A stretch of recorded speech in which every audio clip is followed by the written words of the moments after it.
Deus é bom. Shalom.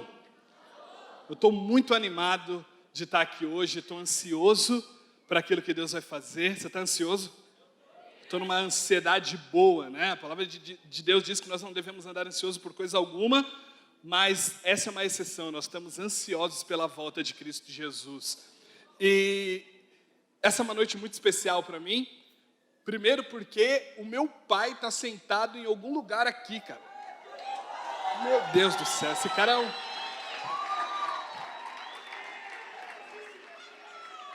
Esse cara é uma lenda viva.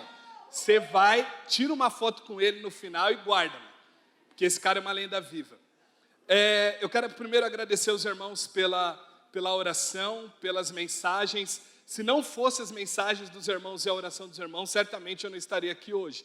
Eu já tinha mandado mensagem para o pastor André falando, hoje não vai dar, não vai rolar, eu não vou pregar. Eu não vou conseguir. Para quem não sabe, na sexta-feira eu senti uma dor na lateral, aqui do meu rosto, e o meu dente começou a doer muito.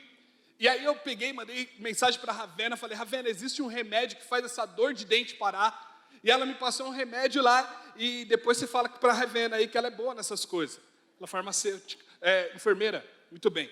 E aí ela me passou, e aí eu tomei esse remédio, e aí chegou no sábado, a dor tinha parado, tinha minimizado, e eu falei, não, tranquilo, a partir de agora, vou me preparar para estar lá na terça-feira. Só que quando chegou no domingo, essa dor ficou muito intensa. Quantos aqui já tiveram dor de dente, cara? A única pessoa que eu desejo é o diabo para ter dor de dente. Eu não desejo para ninguém ter dor de dente. E estava insuportável a minha dor de dente. Nós estávamos aqui no culto, no domingo, e aí eu procurei no Google, dentista 24 horas. Estava no culto, procurei, dentista 24 horas, cheguei para a Aline e falei, amor, não tem como eu pregar, não tem como eu viver com esse dente aqui. A gente vai ter que achar um açougueiro ou um dentista agora e a gente vai ter que resolver essa parada agora, não dá para deixar para outra hora. Ela, sério, amor? Eu falei, sério. E ó que para eu reclamar de dor, é que realmente eu estava com muita dor. E aí então essa dor começou a latejar, meu lado esquerdo do rosto começou a doer e a minha cabeça também começou a doer. É grave. Quem já teve dor de dente sabe o que eu estou falando. E aí eu liguei lá pro dentista e apareceu lá, Dr. Walter. Diga, Walter. É legal, né? Eu não sei vocês, mas na cabeça de vocês, quando alguém te fala um nome e você não conhece, você consegue montar um avatar da pessoa, assim? Quando a pessoa falou Dr. Walter, o que eu imaginei? Eu imaginei um senhor de barba branca, calvo, só cabelo na lateral, e ele era o Dr. Walter. Imaginei isso. Cheguei lá, domingo, 8 horas da noite. Quantos já foram no dentista domingo, 8 horas da noite? Obrigado, só eu. Emenda de carnaval, para variar. E aí, cheguei lá no médico, quando abriu a porta, Dr. Walter era um anjo. Saiu uma voz de trás do Dr. Walter. Dr. Walter era tão bonito que eu fiquei constrangido. E aí, para acabar, minha esposa chegou e falou assim, nossa amor, que médico bonito. Eu falei, cala a boca. Quem vai passar sou eu e você fica quieta aí. Brincadeira, é que eu e ela, a gente tem essa mania de ficar falando, nossa, que pessoa bonita aqui. Eu sou bem tranquilo com isso. Eu olhei para o Dr. Walter e fiquei até mais tranquilo. Eu falei, Dr. Walter, pode me tratar, estou de boa, vamos para o Dr. Walter. E aí, na minha cabeça, é quase estranho achar que alguém com menos de 30 anos se chama Walter. Mas amém, se alguém se chama Walter, que Deus te abençoe. E aí, então, eu sentei lá na mesa do Dr. Walter, ele falou, tenho 2 notícias para te dar. Falei, manda. Uma boa e outra não tão boa. Falei, legal, vamos na boa. Você não vai precisar arrancar o dente. Falei, uau, Dr. Walter, que notícia boa.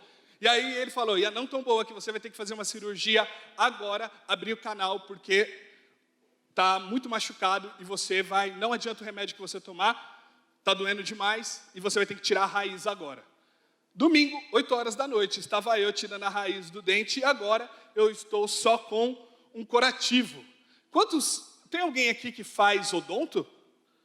Glória a Deus pela sua vida. Eu tenho um amor especial pela vida de vocês. Passei a valorizar a vida de vocês assim. Jesus, levanta mais doutores Walters no nosso meio, porque quem sofre de dor de dente sabe o quanto é difícil, e ainda mais num domingo, véspera de carnaval. Eu não sei porque eu contei toda essa história, glória a Deus, Deus é bom. Pega sua Bíblia em Êxodo, Contei tudo isso, não sei porquê, mas Deus é bom. Êxodo capítulo 33, versículo 15.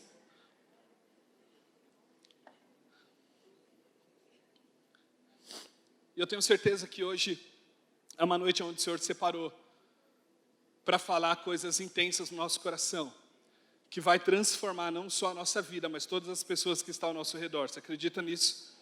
Eu acredito nisso. Eu tenho 30 minutos para falar com vocês. Êxodo 33, capítulo 15, a Bíblia diz assim: então Moisés declarou: se não fores comigo, não nos envie. Esses dias aconteceu uma cena muito interessante e eu fiquei muito feliz pelo fato do meu pai estar aqui. Porque ele não sabe, mas eu ia falar dele. O meu pai, ele é um cara incrível. Ele é um cara que todas as pessoas que estão perto dele se sentem muito amadas por ele. Meu pai é aquele tipo de cara que conhece um cara no ônibus, traz para dentro de casa e trata como filho, assim. Eu falo, cara, qualquer hora a gente pode ter essa surpresa lá em casa, eu e meu irmão. Meu irmão também está aqui, inclusive. Na verdade, está a família inteira aqui, só não está minha mãe. Meu pai é um cara incrível, quem conhece ele sabe o quanto ele é incrível, e eu sou muito feliz em ter o Senhor como pai. Nunca falei isso publicamente, mas eu te amo. E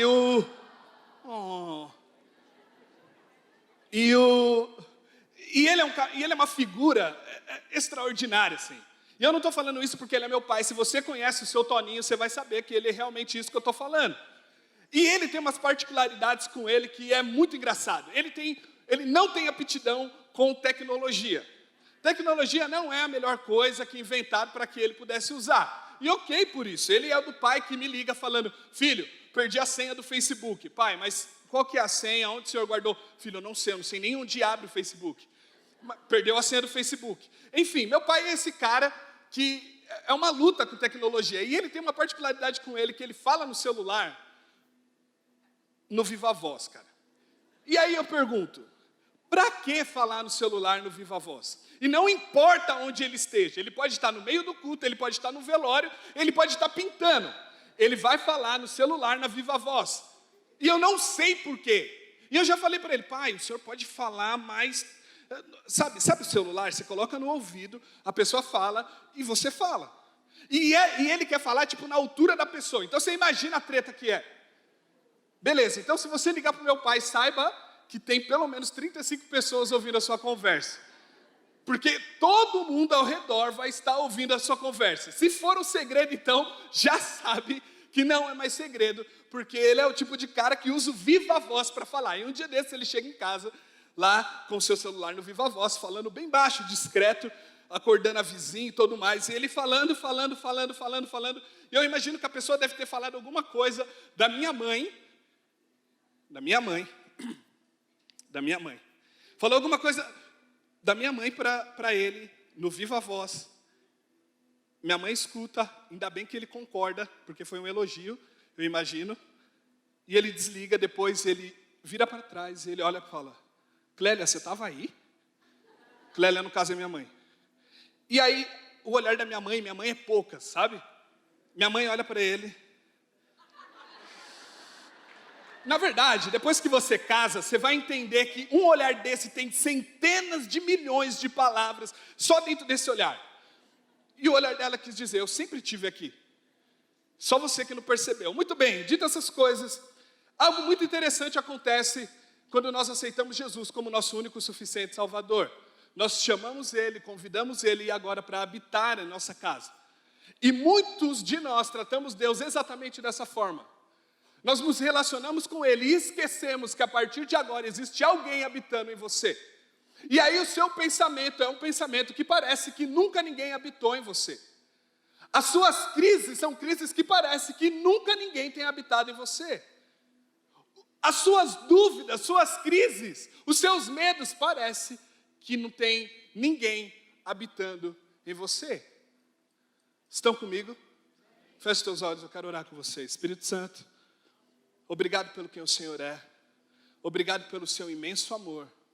Obrigado, Jesus, porque a sua presença é inconfundível. Nós oramos agora para que o Senhor abra os nossos olhos, abra os nossos ouvidos e toque profundamente na nossa alma. Conecta o nosso espírito ao teu espírito e que algo possa transformar a nossa vida agora. Em nome do Senhor Jesus, nós te amamos e valorizamos a tua presença. Amém, amém e amém. Ninguém consegue ficar apático na presença de Deus. Não tem como você ficar despercebido, aleatório na presença de Deus. Quando Deus está falando, é impossível que você fique no celular, é impossível que você está atualizando o seu Instagram, é impossível que você está fazendo o History. Porque quando Deus pesa a sua mão, quando Ele manifesta real, é impossível que alguém consiga ficar inteiro. Quando Deus se manifesta, parece que todas as coisas saem do lugar. Ou aliás, pode ser que todas as coisas voltem para o lugar de onde nunca deveria ter saído. Quando Deus se manifesta, os teólogos chamam isso de uma epifania. Epifania é uma experiência real com o próprio Deus. É a ponto de sentir Deus, é a ponto de ver Deus. É aquela experiência que Saulo de Tarso tem indo à estrada de Emaús, onde que ele vê o próprio Deus, onde ele tem uma experiência audível do próprio Deus. Ou seja, quando Deus se manifesta, não tem como ficar igual. As pessoas começam a chorar compulsivamente, outras pessoas começam a rir compulsivamente, as pessoas rolam compulsivamente, enfim, confessa o seu pecado, porque aonde o Senhor está, não tem como ficar despercebido. E eu acredito que hoje é um dia onde o Senhor escolheu para se manifestar. Eu acredito que hoje é um dia que vai ser marcado na nossa vida, não só como um dia memorável, mas um dia onde nós tivemos uma epifania, uma verdadeira experiência com o próprio Deus. E eu acho que não tem um cara melhor para falar de presença de Deus do que o próprio Moisés. De todas as histórias que nós encontramos na Bíblia, nós vemos centenas de pessoas que tiveram uma experiência com Deus. Eu imagino que Moisés, se ele estivesse aqui, ele ergueria a mão e falaria: eu tenho algumas epifanias, eu tenho algumas experiências com a presença de Deus e eu gostaria de contar. E na minha opinião, eu acharia que Moisés contaria essa experiência que ele teve no capítulo 33 de Êxodo. Moisés era o cara que começa o relacionamento com Deus de uma forma muito peculiar. Deus chega para ele, numa sarça pegando fogo, que não se consumia. Ele é convidado a entrar em um lugar santo, tira suas sandálias e Deus fala com Moisés. E se Moisés estivesse aqui, eu tenho certeza que ele levantaria sua mão e falaria: eu quero contar uma história. Eu quero contar um dia que Deus se manifestou e falou comigo. Eu quero contar o dia que Deus apareceu para mim. E foi um dia onde Deus estava furioso. Deus estava brabo. Deus estava pé da vida. Inclusive, foi o dia que Deus chegou para mim e falou: eu não vou mais. Vai você com o povo. Mas você, com o povo, aliás, você não vai sozinho. Na verdade, eu vou mandar um anjo junto com você. Você vai, esse anjo vai prover tudo o que você precisa, mas eu não vou. Vai você e o anjo para a terra prometida, para Canaã, mas eu não estarei mais com você. E o povo tinha acabado de fazer um bezerro de ouro. Você se lembra da história? O povo tinha acabado de construir um bezerro de ouro. E Jesus tira o povo do Egito, Jesus manda aquelas 10 pragas, Jesus mata a gente, Deus mata a gente, abre o mar vermelho, faz maná descer dos céus, faz literalmente água sair da rocha, e aí o povo me vai e constrói um bezerro de ouro. E aí Deus olha para Moisés e fala: Moisés, vai você com esse povo, porque eu não vou mais. Aliás, vai você e um anjo, porque eu não vou mais com esse povo. E olha o que diz lá em Êxodo 33, 7. Êxodo 33, 7. Diz assim, se você tem Bíblia, pode abrir sua Bíblia. Ou se você tem celular, abre o seu celular. Se você não tem crédito, olha para a pessoa do lado e fala, compartilha comigo sua Bíblia. Ou compartilha comigo sua internet. Êxodo 33:7 diz assim: Moisés costumava a montar uma tenda ao lado de fora do acampamento. Ele a chamava de tenda do encontro. Quem quisesse consultar a Deus ia à tenda fora do acampamento. Sempre que Moisés ia até lá, todo o povo se levantava e ficava de pé à entrada de suas tendas, observando até que ele entrasse na tenda.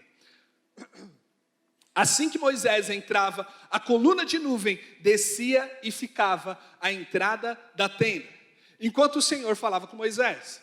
Quando o povo via a coluna de nuvem parada à entrada da tenda, todos prestavam atenção à adoração de pé, e cada qual na entrada da sua própria tenda. E eu acho esse versículo sensacional. E o Senhor falava com Moisés, face a face, como quem fala com um amigo. Moisés era esse cara que conversava com Deus como um amigo.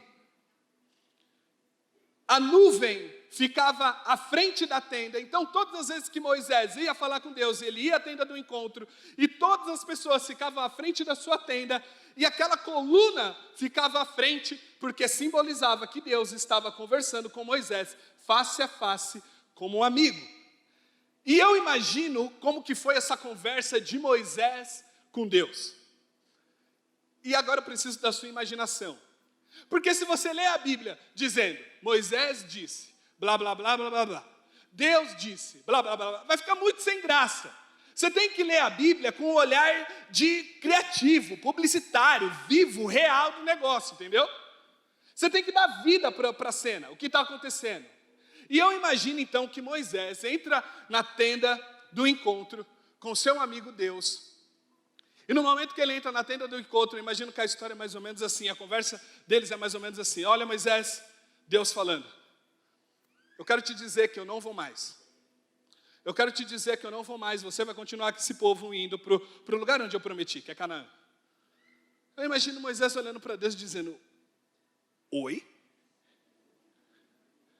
Não, pera, repete o que você falou, não vai mais? Não vai mais? Entende o contexto, Moisés está no meio do deserto com o povo. Deus olha para Moisés e diz, eu não vou mais. Não vai mais? O Senhor me tira do Egito, o Senhor me faz falar com o faraó, o Senhor manda aquele monte de praga, o Senhor abre mar vermelho, o Senhor faz água sair da rocha, tem maná, tem coluna de fogo nesse deserto, e agora o Senhor está falando que não vai mais? Está falando que vai mandar anjo? Assim, com todo o respeito aos seres angelicais. Mas não foi anjo que me chamou, não foi anjo que prometeu, não foi anjo que me conduziu até aqui. Se o Senhor não for, eu não vou. Aliás, se o Senhor não for, ninguém vai. Eu imagino que a conversa foi alguma coisa parecida com isso. E o que parece é que Moisés é o outro lado da história de Abraão. Porque Abraão também foi chamado para ir para uma terra prometida. E Deus promete dar um filho a ele. E o filho da promessa que se chama Isaque. E o filho da promessa que se chama Isaque. E em um determinado momento Deus vira para Abraão e diz, mata Isaque e me entrega. Mata Isaque e me dá. E com Moisés é diferente. Deus promete a Moisés que vai levá-lo à terra prometida. Aí no meio do caminho ele diz, eu não vou mais com você. E aonde essas duas histórias se encaixam? Para Abraão, Deus está dizendo, me dá Isaque. E Isaque para Abraão era tudo, era o filho da promessa. Sem Isaque o projeto de Deus não caminha. A entregar Isaque é Abraão fechar sua mala e voltar de novo para casa porque o sonho acabou.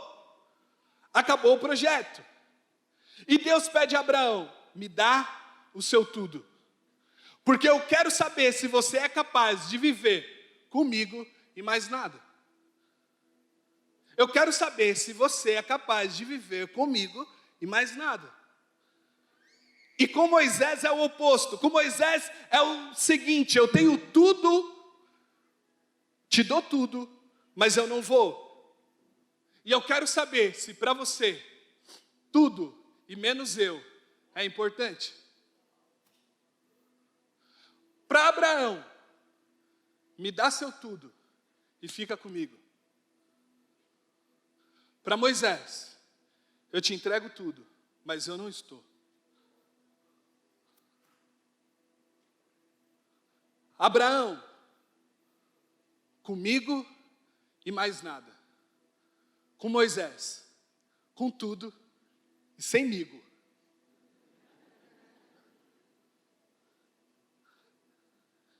Aqui Abraão não tem mais nada, e só Deus. E aqui Moisés tem tudo, menos a Deus.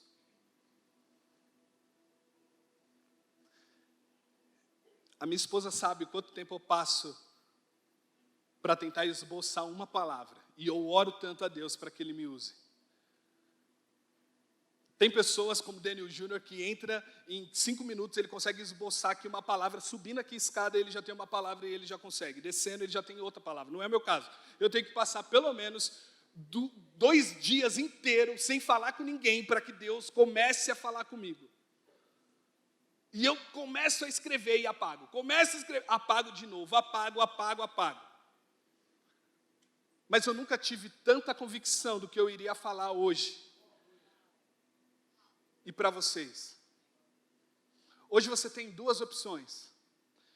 De escolher Deus e mais nada. Ou você tem a opção de escolher com tudo e sem Deus. E eu acho linda a resposta de Abraão. Abraão, você é capaz de dar o seu Isaac? Sim. Pode levar. Pode levar. Porque o Senhor e mais nada é tudo o que eu preciso. Moisés, você é capaz de viver com tudo e sem eu? Não. Se o Senhor não for, eu não vou. Se o Senhor não for, o povo não vai. Se o Senhor não for, eu não vou. A Bíblia conta a história de 10 leprosos. E eu não sei se você já teve a oportunidade de pesquisar a fundo de como é uma vida de um leproso na Palestina. Mas a vida de um leproso na Palestina é uma vida miserável. Na verdade, um leproso na Palestina, ele é quase que dado como morto. Ele é excluído do seu meio social, ele não tem mais convívio com sua família, ele não é ninguém, ele é um indigente. Essa é a vida de um leproso na Palestina. E aí Jesus chega até um leproso, 10 leprosos. Jesus vai até eles. O que vocês querem que eu te faça, pessoal? Eu quero que o Senhor faça tudo. O que é um tudo para quem é um leproso? Responde para mim. Curado. Eu quero ser curado. Jesus prontamente vai lá e cura os 10 leprosos. E a Bíblia diz que somente um volta para Jesus. Por que só um volta para Jesus? Porque muito mais do que receber tudo é conhecer e se relacionar com quem deu tudo. Muito mais do que receber tudo é andar com quem é tudo. Casa cheia, full house. O que falta para você? Nada, porque Ele mora em você e você tem tudo. Tudo. O que falta para você responder? Nada, porque Ele mora em você e Ele é tudo. O que você precisa? De nada, porque Ele é tudo. Tudo. Tudo. A Bíblia conta Se o pessoal da banda quiser subir já, meu tempo já está acabando. Acabou, na verdade. O pessoal da banda, um outro pessoal que não era da banda, que estava ao lado do tanque de Betesda.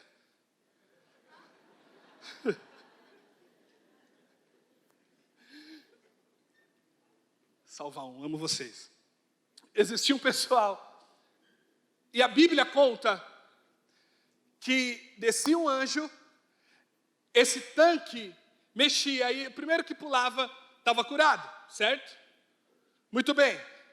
Jesus aparece para um paralítico, e ele faz uma pergunta para o paralítico. Paralítico, meu amigo bacana, o que você quer que eu te faça? E o que o paralítico responde? Na verdade, ele não responde, ele dá uma desculpa. Deixa eu só abrir um parênteses aqui. Talvez o motivo para você continuar no mesmo lugar que você está é resposta errada, e todas as suas respostas serem uma desculpa. Faz 38 anos que o paralítico está lá. O que você quer que eu te faça? Não, Jesus, é porque ninguém me jogou dentro do tanque. O senhor sabe como é, né? É difícil a vida.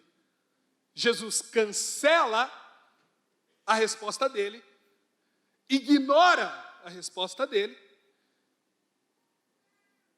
pega a sua maca e anda. Você está curado.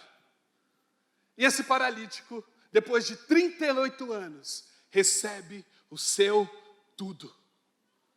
Tudo que eu queria. Tudo que eu queria era um casamento. Tudo que eu queria era ser rico e ter provisão. Recebeu o seu tudo. E aí, o mais interessante é porque ele foi curado num sábado. E para os judeus isso era um escândalo. E perguntaram para ele: quem foi que te curou? Quem foi o insolente que te curou num sábado? E ele responde: não faço ideia. Olha aí na sua Bíblia, João, capítulo 5, eu acho, versículo 13. Não faço ideia. Não sei. Jesus se encontra com ele novamente. Jesus diz algo muito interessante para ele. Versículo 14. Não volte a pecar para que algo pior não aconteça com você. E eu te pergunto, o que é pior do que ficar 38 anos paralítico? Eu vou te dizer o que é pior do que ficar 38 anos paralítico. É você ser curado e não reconhecer quem te curou.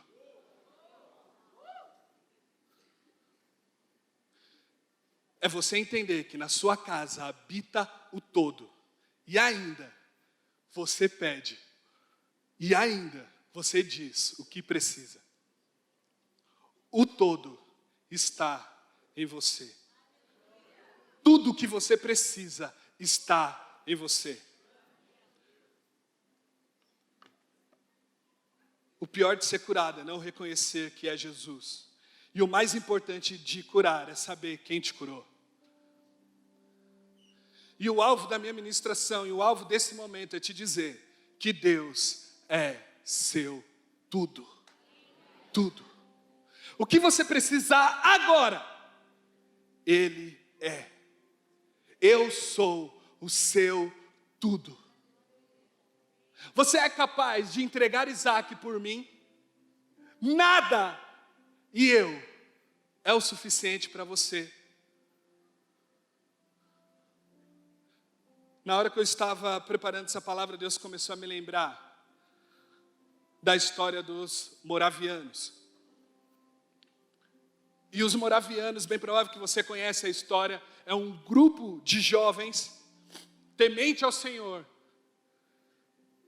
que se desafiaram a ir para uma ilha onde vivia mais de 200 escravos, que nunca iriam ouvir falar de Jesus. E o dono dessa ilha permite que os moravianos vá até essa ilha, mas sem pretensão de volta. E na carta escrita por quem relatou, dizem que as perguntas de quem estava levando os moravianos para essa ilha era: você não vai levar nada. Vocês vão com a roupa do corpo, não vão levar nada.